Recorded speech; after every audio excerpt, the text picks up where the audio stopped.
खुशी की बात है ना, आप और मैं एक साथ एक टाइम पे प्रेग्नेंट है। मुझे तो बहुत अच्छा लगता है ये सोच के भी कि हम दोनों के बच्चे सेम एज के होंगे और दोनों एक साथ बड़े होंगे, एक दूसरे के साथ सुख दुख बांट लिया करेंगे। वो कितने अच्छे दोस्त बन जाएंगे दोनों। पता है भाभी, जब से घर में पता चला था ना कि मैं प्रेग्नेंट थी, मेरे सास ससुर तो बिल्कुल खुशी के मारे पागल ही हो गए थे। और ये तो मुझे ना कुछ भी काम नहीं करने देते, बस सारा दिन रात ही कहते तुम तो आराम ही करो। और जब आप लोगों ने मुझे यहाँ बुलाया था ना, मुझे तो मायके भी नहीं आने दे रहे थे। कह रहे थे नहीं, वहाँ पे तू कुछ वजन वगैरह ना उठा ले, कहीं कुछ काम ना कर ले। बहुत केयरिंग है ये तब से। और पता है भाभी, जितना ज्यादा ध्यान मेरे ससुराल में रखते थे ना, उससे ज्यादा ध्यान आप और भैया रख रहे हो मेरा यहाँ पे। मुझे तो बिल्कुल काम ही नहीं करने देते कुछ भी। क्या हूँ करे जा रहे हो? आप भी तो कुछ बताओ ना, आप भी तो प्रेग्नेंट हो। आपको कैसा लगता है, क्या फील होता है आपको? क्या बताऊं दीदी, मेरा तो ऐसा मन करता है कि मैं प्रेग्नेंट हुई ना होती। क्यों? ऐसा क्यों बोल रहे हो भाभी आप? क्या हुआ? क्या बताऊं दीदी, जब से मैं प्रेग्नेंट हुई हूँ ना, लगता है इस घर में किसी को खुशी ही नहीं है। ऐसा क्यों बोल रहे हो भाभी आप? मुझे बहुत खुशी है जब से मुझे पता चला है कि मेरी भाभी प्रेग्नेंट है, मैं बुआ बनने वाली हूँ। इससे ज्यादा तो मुझे कभी खुशी मिली ही नहीं। मुझे पता है दीदी, आप बहुत खुश हो, जब तो मैं आपसे ये सारी बातें शेयर कर रही हूँ, वरना यहाँ पे कोई खुश नहीं है। अरे नहीं भाभी, आपको शायद कोई गलत फहमी है। भाई इतना खुश है, उससे ज्यादा कौन खुश होगा कि वो बाप बनने वाला है। नहीं दीदी, अब आप खुद ही देखो, आप सेहत में बिल्कुल ठीक हो, और मुझे देखो ब्लड प्रेशर की भी दिक्कत है, खून की भी कमी है, और फिर भी ना आपको रेस्ट करने के लिए बोलते हैं। मम्मी जी ने एक बार भी मुझे नहीं बोला कि तू भी रेस्ट कर ले।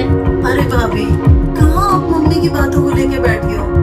पता है क्या होता है, ये सासें ना होती है ऐसी है, इनको हमेशा बेटी की ज्यादा चिंता रहती है और बहू की कम। लेकिन इसका मतलब ऐसा नहीं है कि वो खुश नहीं है, वो बहुत खुश है, वो दादी बनने वाली है। नहीं दीदी, अब आप खुद अपने भैया को ही देख लो, जिस दिन आप आए थे उस दिन उन्होंने क्या किया।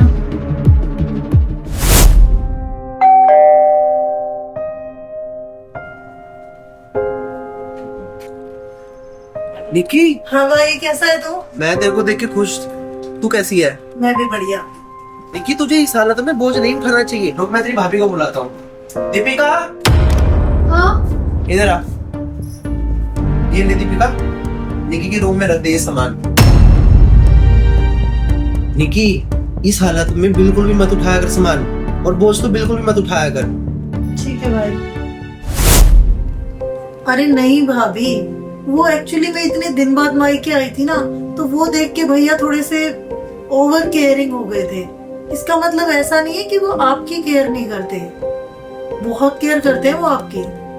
नहीं दीदी, आप नहीं समझ रहे हो ना जो मैं आपसे कहना चाहती हूँ। अब आप आज सुबह की बात देख लो। निक्की, हाँ भाई। इधर आई बात।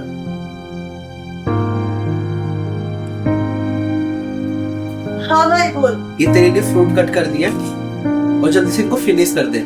और इस टाइम पे तुझे खाने की बहुत ज्यादा जरूरत है। तू बिल्कुल भी ध्यान नहीं रखती अपनी सेहत का ध्यान रखा कर। चल जल्दी से खा इनको।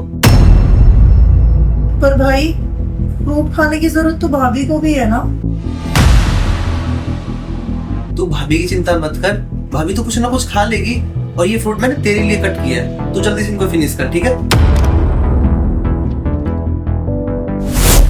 अरे नहीं भाभी, आप गलत सोच रहे हो। पर चलो, अगर आपको फिर भी ऐसा लग रहा है ना, तो आप स्ट्रेस मत लो। आगे से इन बातों का मैं ध्यान रखूंगी। और अब चलो, इवनिंग हो गई है, वॉक करके आते हैं।